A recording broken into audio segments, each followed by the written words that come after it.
From the Holy Gospel according to Mark.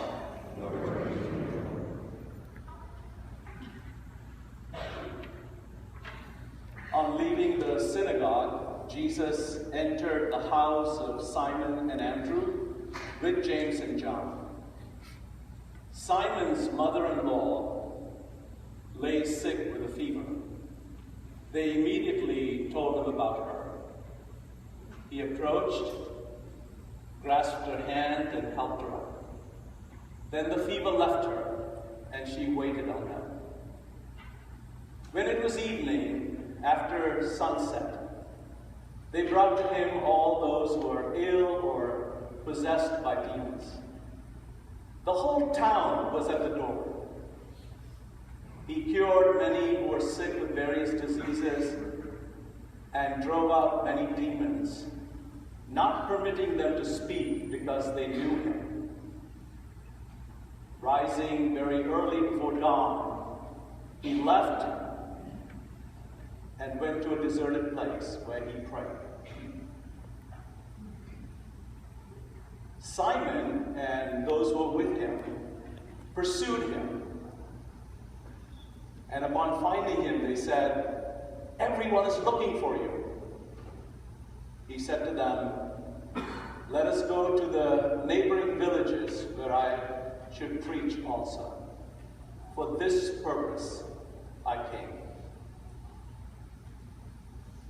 And then he entered their synagogues, preaching and driving out demons throughout all of Galilee.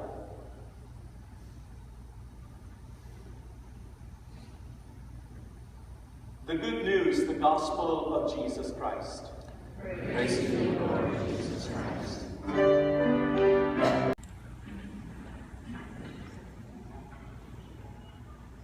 There is only one reference in the entire gospel to a mother-in-law.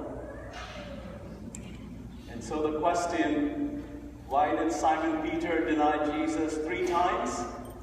The answer, because he healed his mother-in-law.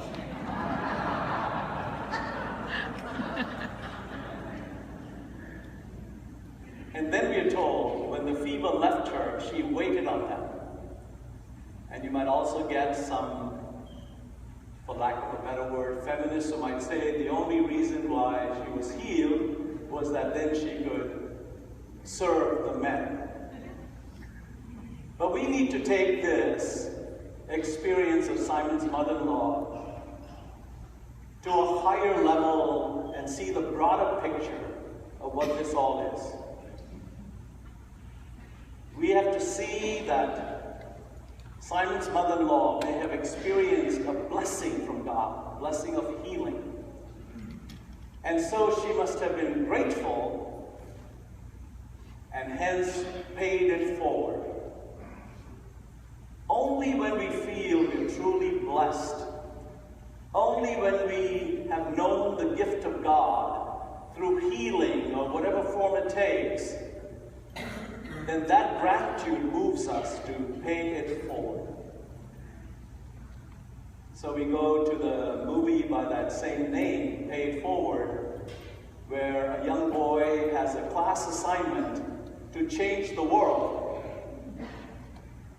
And he takes on the assignment and does something extraordinarily nice to 3 strangers, with only one admonition, that they do the same to others. And so, doing the math, I had to write the numbers down. So the one person does it for 3, and if the 3 paid forward, then 9 people's lives are touched. And then if they do the same, 27, 81, 243, 729, 2,187, and so on and so forth. Perhaps not everyone may be touched by that gesture, but imagine the power that is released when we truly pay it forward.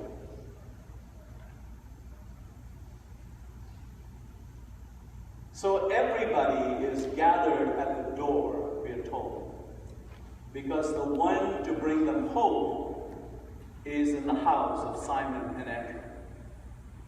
You can see why Simon's mother-in-law would be grateful, because she was able to receive that hope and that healing from Jesus, and being the first to do so. It might seem a little scary to believe that everybody was at the door. We are told that 2,000 years ago, Jesus growing up in Nazareth, the population was about 200 people, maybe a maximum of 400. So everybody was there because they needed to share in that hope, that healing that Christ could bring them. Or maybe they just wanted to see Jesus in action. And so everybody gathered there for that purpose. But we get a different image in the first reading from Job. It's kind of scary to hear the last words of that first reading. My life is like the wind, and I will never be happy again. My happiness is taken from me. We know that during the time of Job in the Old Testament, there wasn't a clear belief in the afterlife. And so if you had wealth, and you had health, you had friends, you had family, you had livestock, you had long life, these were blessings from God. And what we see in the book of Job is God permitting the devil to test the faith of Job. And all his blessings are taken away from him. And then the lay theologians that come to have a conversation with Job suggest maybe that it's because he has sinned and therefore God is punishing him. And that is not true, as Job realizes, because he says, I've not sinned. And gradually we begin to understand that innocent suffering is something that should not be part of our world and of our lives, but suffering is a mystery that is part of our human condition. We get sick, we get ill, we meet with accidents, tragedies, and we don't know why. And innocent people suffer all the time in our world. But suffering, when we can accept the mystery of our human condition, can be transformative as well.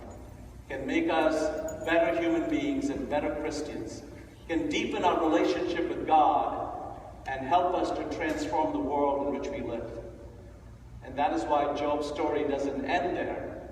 He trusts in the Lord till the very end, even though everything is taken away from him. So that's your challenge and mine. Truly, if we have been blessed by God, to pay it forward. I was at Costco yesterday.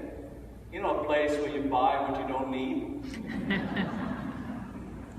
And even those carts are bigger in size than most other places. So you feel you have to fill it up, whether you like it or not. Everybody else is doing that, right? And it was my turn to go to the cashier. And then I turned around and I saw this man, with tattered clothing. And all he had were like 2 tickets. They were like movie tickets on a card. And he jokingly said to me, boy, I'm going to keep the cashier busy with all the shopping I've done today. So I thought he's giving me a hint, And I took it. I took it as an opportunity to do good to a stranger. And I told him, please go ahead of me. He said, oh, no, I was only joking. I said, no way. I want you to go ahead. You never know when an opportunity comes around to pay it forward. And then yesterday during our craft feed, there were some parishioners from East San Jose, and they told me that a woman that I also know, who is 90 years old recently, decided to tell all her friends that the gifts they would give her, they could make them out to Holy Cross Church, which was recently burned down. And they collected $3,000. So at the age of 90, she paid it forward to a community that needed it more. So next week I'll check with you how you've tried to pay it forward. so we can transform our world. Please stand.